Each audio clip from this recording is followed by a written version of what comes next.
Kan ibu-ibu sekarang suka sekali periksa handphone. Untuk apa periksa handphonenya suami, Bu? Coba jelaskan saya, untuk apa? Ayo, yang suka periksa handphonenya suami ini. Untuk apa, Ibu? Hah? Setelah tahu ibu mau apa? Ternyata besok-besok ada masalah yang tidak menyenangkan hatimu, apa yang kamu lakukan? Mau diceraikan, saya ceraikan kamu. Daripada kau menderita mendampingi saya, sudah, kita selesaikan baik-baik. Dan kau tidak mungkin. Kuceraikan kau pagi, sore saya sudah dapat. Nah sekarang apa maumu? Sakit hati aja. Ayah. Dan hebatnya perempuan Islam, kalian tidak menanggung dosanya suami. Kalian tidak akan menanggung dosa suami. Ya, beda kalau laki-laki.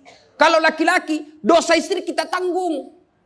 Kalau suami menanggung dosa istri. Istri tidak pakai jilbab, istri tidak sholat, istri tidak puasa, istri tukang gosip, istri suka keluyuran. Suaminya ditanggung dosanya nanti. Ku ampusakum wa ahlikum nara. Beda istri.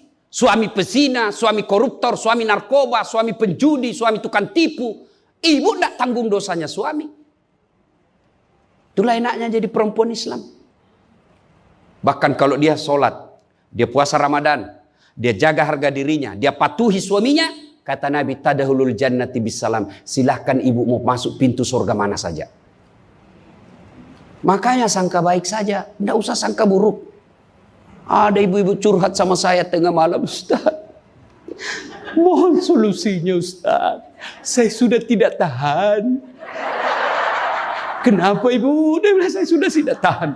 Saya minta solusinya, Ustaz. Saya sudah tidak tahan. Memang kenapa? Saya ini sudah 21 tahun menikah, Ustaz. Tidak tahan. Saya bilang dalam hati, 21 tahun tidak tahan.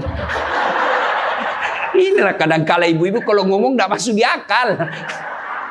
Ya memang Allah fitrahkan itu manusia. Laki-laki itu lebih banyak akalnya.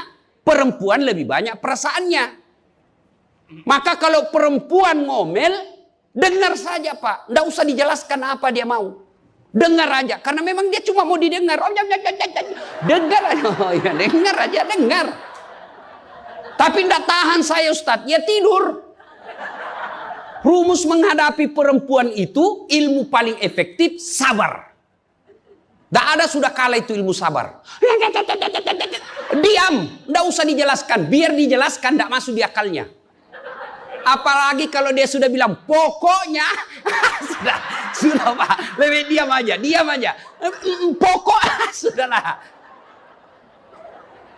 Dijelaskan satu, muncul pertanyaan dua. Dijelaskan tuntas yang dua, muncul lagi pertanyaan tiga. Sudah tuntas semuanya, dia ungkap lagi yang 5 tahun yang lalu. Itulah perempuan.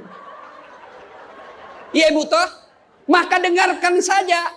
Dan ada saatnya nanti dia bilang, baru dia sadar itu. Iya sebenarnya itu saya emosi aja itu hari Pak. Begitulah perempuan. Dihadapinya jangan emosi. Saya sudah tidak tahan Ustaz. Kenapa? Sudah 21 tahun. Udah cocok saya Ustaz. Saya bilang ibu tahu enggak baut? Tahu Ustaz. Apa pasangannya baut ibu? Mur. Sama enggak? Sama modelnya? Sama bentuknya? Beda. Justru perbedaannya yang membuat dia kokoh. Berarti rumah tangga tidak akan pernah kokoh kalau mau menyamakan. Yang kokoh adalah ketika dia mau saling menerima kekurangan dan kelebihan. Itu pasti kokoh. Mana mau cocok jenis kelamin aja kita tidak sama. Iya. Pendidikan aja kita pasti beda. Latar belakang budaya kita pasti beda. Maka yang membedakan itulah kalau kita kelola dengan baik dalam rumah tangga, dengan faktor utamanya sangka baik, insya Allah bahagia rumah tangga. Ya, sangka baik. Tuh Khadijah tidak pernah sangka buruk sama suaminya. Khadijah ketika beliau sakaratil maut, usia 65, beliau sakit. Dan baju yang beliau pakai sudah 8 kali tambal. Tahu tambal Ibu? Itu tambal ke-8-nya 1 sampai 7 Nabi masih menambalnya pakai apa? Masih pakai kain. Di tambalan ke-8 beliau pakai pelepah daun kurma. Kenapa? Habis kainnya Nabi. Padahal sebelum nikah beliau orang kaya. Lalu beliau panggillah anaknya, Fatimah ta'al. Fatimah ke sini dulu nak. Kenapa bunda? Tolong kau mintakan serbannya bapakmu. Ada serban yang selalu dia pakai, bapakmu itu terima wahyu. Tolong sampaikan ke beliau, saya minta untuk saya jadikan kain kafan. Mudah-mudahan serban itu Allah hindarkan saya dari azab kubur. Mendengar ini, Fatimah berkata, bunda aja yang minta sama bapak. Dengar jawaban Khadijah. Saya malu minta sama bapakmu nak. Habis hartanya untuk bantu Rasulullah, minta serban, malu. Kira-kira masih ada istri sini malu minta sama suaminya? Pak Gubernur, masih ada kira-kira malu minta sama suami? Bukan diminta, dicuri. Ayo, itulah Khadijah. Maka jangan heran Khadijah meskipun sudah wafat, beliau tidur bersama Aisyah. Beliau tidur bersama Aisyah. Tapi siapa yang dikenangnya? Khadijah. Rasulullah hanya berkata, seolah-olah saya mendengar trompa kakinya Khadijah. Seolah ada Khadijah dalam rumah kita.